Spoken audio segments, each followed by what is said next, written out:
Hello and welcome to episode 119 of Daryl Show Your Work.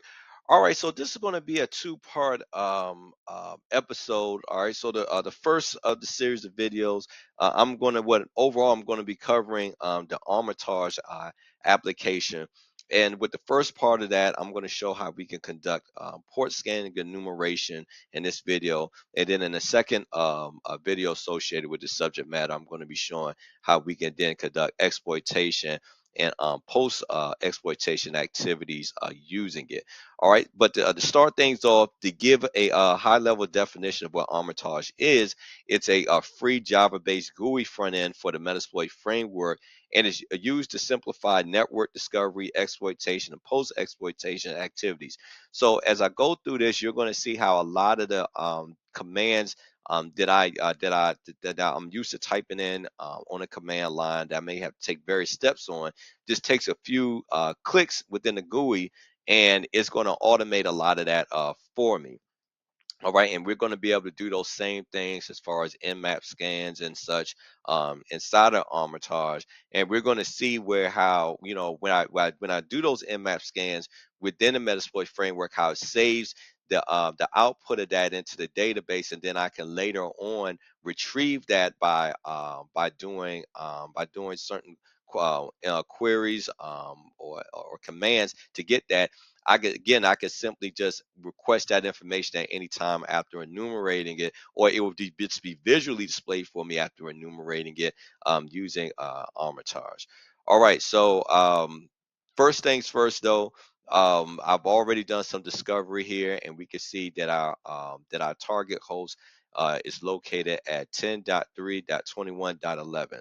All right, so the first thing that I'm going to have to do here is I want to start up the Postgre uh, SQL database here along with the MSF console because that's going to be needed in order for Armitage to run. So to get started with that, I'm going to just do the usual command.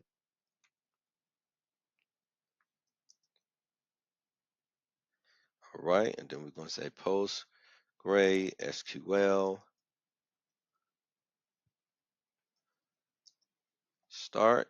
And then as usual, combine that with the step to start up MSF console. And then we should have the Metasploit framework booted up for us. All right, so Armitage is one thing to note too as well. That Armitage does come prepackaged most of the time with Kali distributions, operating systems distributions. So it should already be there. And the way to to load that is I'm gonna open up another terminal here, and you can either look through your menu here, all right, or you can just type in Armitage, and it'll bring that up for us. So we have to give it. I'm gonna say okay. I'm gonna say connect. Using all the default settings here, and I'm gonna tell it yes. And so we have to wait maybe a minute or two for this to load up for us. It takes a little while to boot up, but not too long before it boots up the GUI and throws us in there. And I'll walk us through exactly how to do some basic port scanning and enumeration.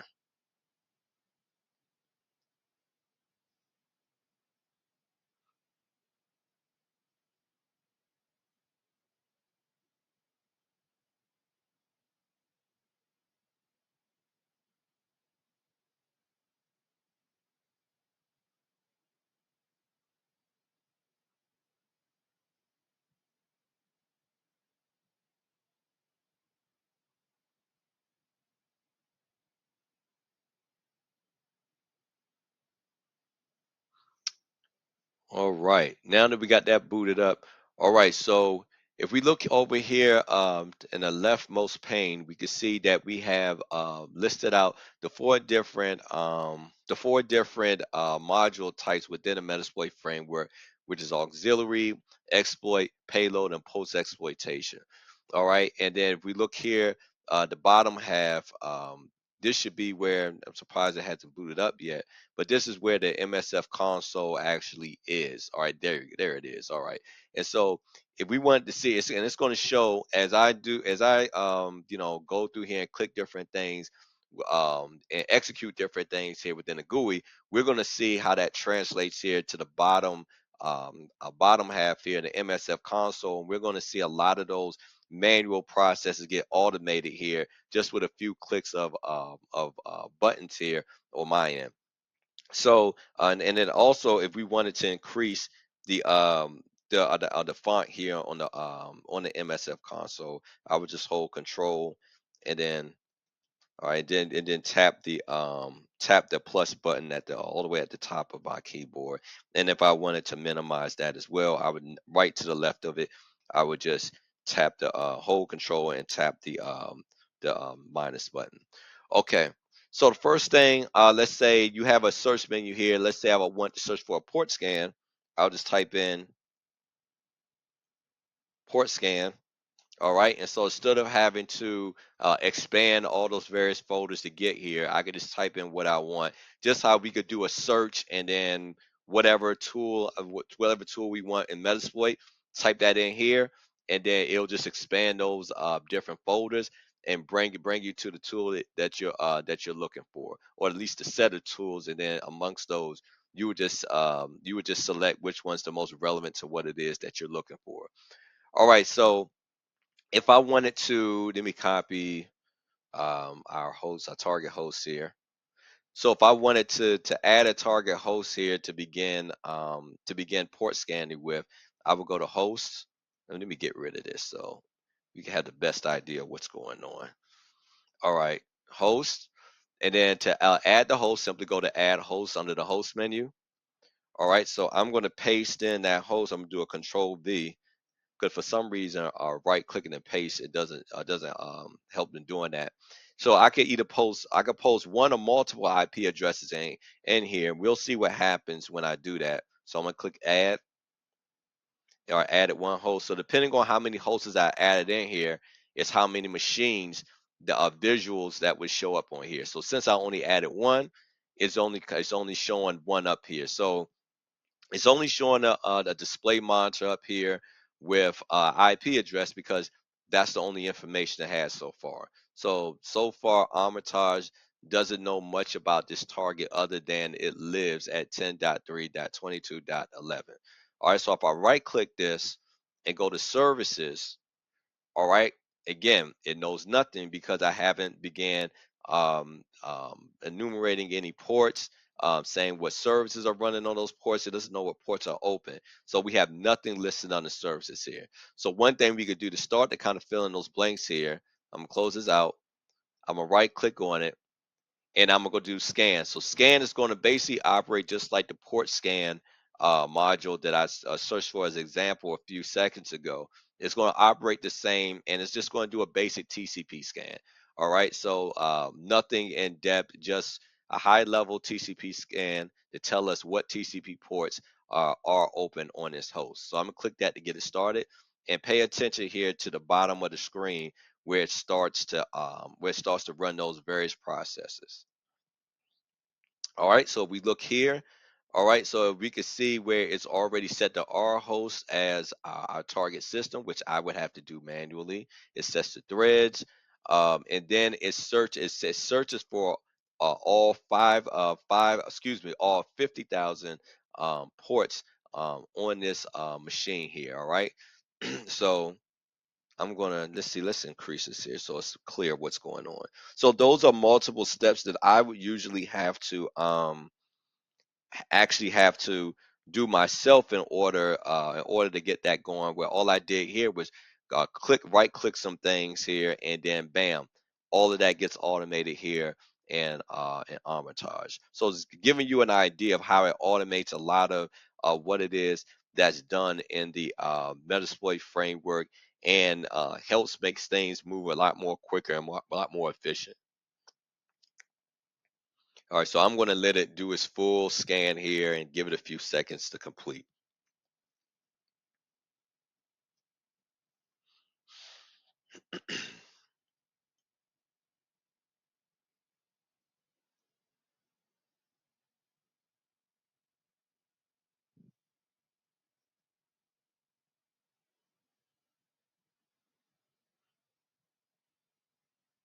Okay, so it looks like it's done there. So if I go back and um, well, a few things before I go to services. Let's say I wanted to name our target host. Let's say I have multiple systems here. The only way we could differentiate each one was by IP address. All right, and we wanted to label them just so we can be able to differentiate each one based upon some attribute we knew about it. So I'm gonna just click go to host, right click that. I'm going to host and selecting set label, and I'm just going to label this target host since it's only one target that I have for this video. But I'm going to say target host, so that way we're naming it. And that again, that's like the same as in the Metasploit framework, me going in and typing that doing sessions dash I and then I mean dash in and then naming it target host. All right. So it's the same type of thing there, except it's just done on a GUI and it goes by a lot quicker. And I really don't have to type much of anything other than what I wanted to give it. All right. So now if I right click it to go to services again, now we can see that port scan has started to fill in some of the blanks here. All right. So it's now we know what hosts are associated with the services.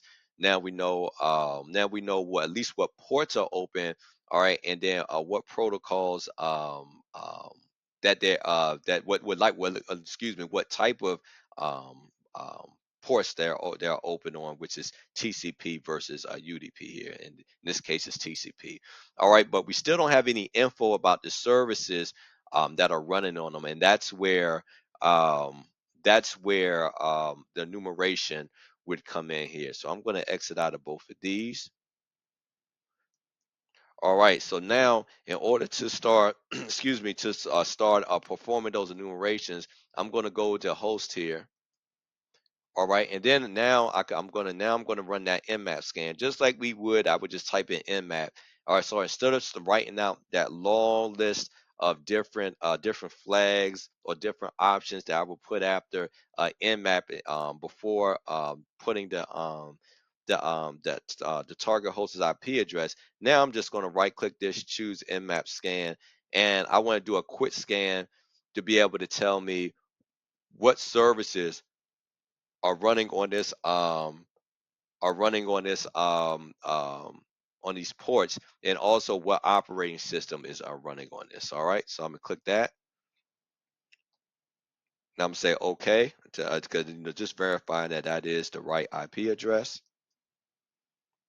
All right, so we can see here where it does list that out. So it does the D underscore mmap command, and we can see that it's doing a service scan and skipping the DNS process here. It's telling us the speed in which it's running, which is dash T4, which is aggressive, and then it's doing an operating system scan, and then we can see the IP address that it's targeting. All right, so instead of me having to type all of that out, is doing all that for me. All I had to do was click on a bunch of options under the host menu to tell it exactly what I want. And on the back end, those commands are being ran on my behalf. All right, so it looks like it's completed. The scan's complete. So you're going to notice something here. There it is. So the image has changed slightly. All right, so if we look down here, let me try to zoom in a little bit here. All right, so we can see according to Nmap, that the operating system that this is running is either running a Windows Server 2008 revision 2 or a 2012 server operating system here. But it gave us that specific Windows logo. It gave us actually the 2012 Windows logo here. All right, so that's what the mouse over is telling us. All right, and this will change. This image will actually change based upon what version of Windows you're using. So this is not just some generic Windows logo. If we're running XP, it would show us an XP logo. If it was running Windows 7, it would show us a Windows 7 logo. So it's going to show you whatever logo is relevant to whatever that operating system has been identified by Nmap. All right. Another thing to notice here, if I go to services again, Now it's starting to fill in the blanks as far as we look here on the names. Now we can see the protocol names that is identified with each open port. So now we can see HTTP. Now we can see the various types of SMB related ports and services running on those. That we can even see that that the RDP port is open, and then we go all the way over to the right. We can see what the exact services that are running under those ports, and then right here at the top. We have some very interesting information here as far as the service that's running under HTTP. Anyone who's been watching my videos for a while, we know that this is the service version that is associated with the Rigetto um, um, vulnerability that I've exploited several times. Which I'm going to touch on how to get started with that a little bit in this video, but I'm really not going to dive deep into that. All right, so I'm gonna exit out of these. And let's say we wanted to, now that we've done our enumeration, let's say we wanted to get a good idea of some attacks that this machine may be vulnerable for. Well, excuse me, vulnerable to, excuse me. So all the way at the top, we go to attacks, and I'll just choose find attacks. All right, and it says attack analysis complete. You may now see an attack menu attached to each host in the target's window. Happy hunting. Okay, so let's see if that's happened. All right, so we don't necessarily see that attack menu here. Wasn't able to give us any of that based upon the enumeration that I've done so far. However, we do see some now we see some various login options that we didn't see before. We see a login option using the HTTP protocol, and even PSX excuse me PSExec, all right, which we can actually log in into that with doing a pass the hash attack. All right, again, not necessarily going to do that here, but I did want to get started showing us, okay, now that we don't necessarily have that automatic that we haven't automatically identified what specific attacks we could use against this machine. There is a way that we can manually do that. So going back to what I showed us in the beginning of the video here, if I type in Rigetto, all right, now we can see where the exploit folder has expanded all the way down to that Rigetto HSF exec option here. Trying to expand this. Let me see. There we go. Now we can see how it's brought us to this particular attack. So I'm gonna double click on that and let's see what happens. All right, so when I double click on that, it's similar to when we type in show options after we select that exploit when we're searching for that within the MSF console and go to show options. That's exactly what this is. All right. So we already have my IP address here as a listening port. Excuse me, listening host. We already have the listening port established. All right, and then we already have the R host established, which is here. All right, so no need to fill any of that in. And then because it is specifically a HTTP related vulnerability or exploit, port 80 is already filled in for us. And we look at the top here, we can also see that we're giving a full explanation of what this exploit is and what it does. So we can decide if this is exactly what it is that we're trying to exploit. Okay, so I'm going to hit. Looks like everything is pretty much set for me here. So I'm going to hit launch and let's see what happens. All right, so we look here, we can see all those things being exploited. It says payload request received. All right, it's still going. Bam. All right, so now you can see, it look like it's been compromised. So when the image changes like that, it's basically showing us that this machine has now been successfully compromised. All right, and it's telling us now within our interpreter session, and we can see here, if we look down here at the bottom, let me expand that. I mean, excuse me, zoom in on that. We can see interpreter session one open. All right. So it's letting us know down here that we do have a interpreter session open. And then we look all the way here to where the actual graphic is. We can see that we are indeed logged in as an administrator within this host. So we haven't done it. Now that we're in here, we have a interpreter session.